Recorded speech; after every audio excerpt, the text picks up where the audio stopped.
Welcome to another edition of Newsmaker. I'm Davin Hutchins with VOA Middle East. OneVoice is an international grassroots movement designed to bring together Israeli youth and Palestinian youth, put them through leadership workshops and town hall discussions to get them to think about what the future will look like with Israel and Palestine living side by side in its two-state solution. We had the chance to sit down with CEO Howard Sumka this week. Here's what he had to say. Howard Sumka, thanks for joining us today for Middle East Voices Newsmaker. Great to be here. I wanted to first talk about the Arab-Israeli peace process, and a lot of people focus on what happens politically, but OneVoice actually focuses on more of a grassroots consensus building group. Can you tell us a little bit about what your mission is and how you operate? OneVoice has a very clear mission to work toward a two-state negotiated solution. And the way we do it, as you just said, is through the grassroots, but also working at the political level, either bringing the grassroots to the political level or sometimes working directly with the political level. But really, it's a youth-focused movement that operates with parallel programs on the Palestinian side and on the Israeli side. How would you describe the peace process in 2011? Moribund. How so? We have, I think, on both sides, neither the will, nor the capacity, nor the trust that's required in order to get to a real peace agreement. Netanyahu has only recently become a proponent of a two-state solution. He first mentioned it in Bar Ilan 2 years ago, and in the intervening 2 years has really not done much on the ground that gives the Palestinians confidence that he was serious about it. And finally, I think fundamentally he doesn't trust the Palestinians really to produce what they need to. On the Palestinian side, you have a similar problem. The negotiations have been with Abu Mazen, but not to beat around the bush, Abu Mazen has no control over Gaza. The reconciliation process between Hamas and Fatah, which was intended to close that gap and to really give a unified Palestinian leadership, so far is going no place.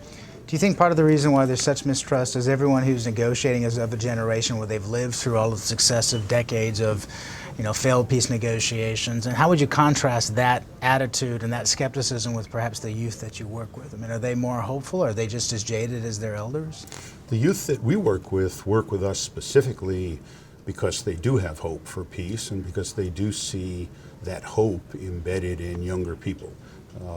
They include even some members of the Knesset who are younger than the typical Israeli or Palestinian negotiator, people who bring some new ideas and certainly some optimism to the process.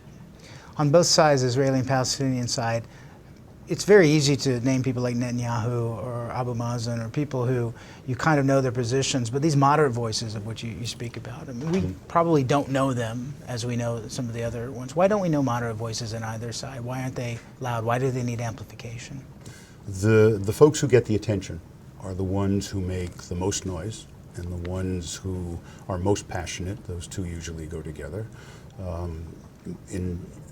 I would define the moderates in this process as the people who understand that violence will go no place, that it will be counterproductive, as the Palestinians found out in particular during the Second Intifada, who understand that there are compromises that need to be made on both sides and who are willing to confront the compromises that they'll have to make.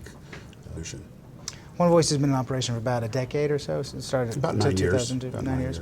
So, explain to us the specific programs that you have. How do you measure their effectiveness? What do you focus on? You said youth. How does it work? We have 3 or 4 sort of mainline programs.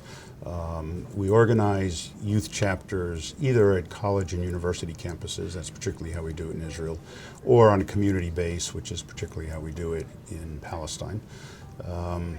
We organize through various kinds of activities, but the principal one is the town hall meeting, where we will have an activity on a campus, for example, or in a town, attract a lot of young people to it, and then sit around and talk about what the peace process really means.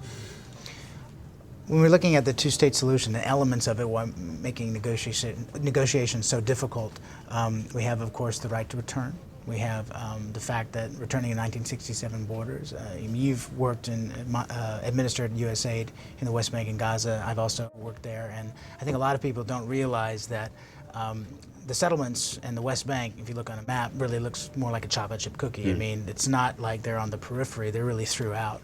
And that would make returning to 1967 borders not only intractable, but maybe not even realistic. Yet this is one of the key cornerstones of any negotiated settlement. So, I mean, how do you reconcile issues like this or Jerusalem? Because these are still the same 2 or 3 issues that have derailed all the processes in the past. Right. I don't think there's any hope that any of the issues. I mean, look, we have basically 4 core issues. We have the borders, we have Jerusalem, we have refugees, and we have security. Those, I mean, there are lots of angles around those, but those are really the issues.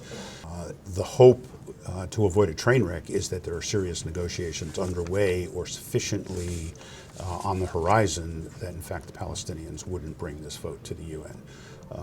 There's another way to avoid the train wreck, and that is to have a change in Israelis' political thinking that would say, okay, let's vote yes. Let's accept the notion of Palestinian statehood. Let's join the UN consensus or the UN majority to vote for it.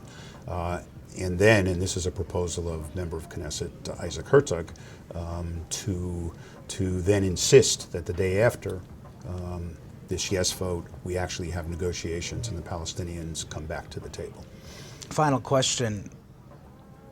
When these teenagers are describing what they'd like to see a few years out, what are they saying? What kind of society are they envisioning? I think on both sides, they're envisioning a democratic society, one that gives them economic opportunity. The Palestinians, once relieved of the burden of the occupation, I think will have a real chance for robust economic development, and for economic development that spreads the wealth, so to speak, among all the classes. Right now, the Palestinian economy is very severely hampered by the constraints that the occupation imposes on it. For whatever reasons, those constraints are there. They are a heavy burden on the population. I think the Israelis, more than anything, want to be secure in their country. They want to feel like their borders are well protected, that they don't face the threats of terrorism or rocket attacks from afar or other kinds of violence that undermine their ability to live prosperous lives as well. Howard Sumka, CEO of OneVoice, thank you very much. Thank you. Thank you.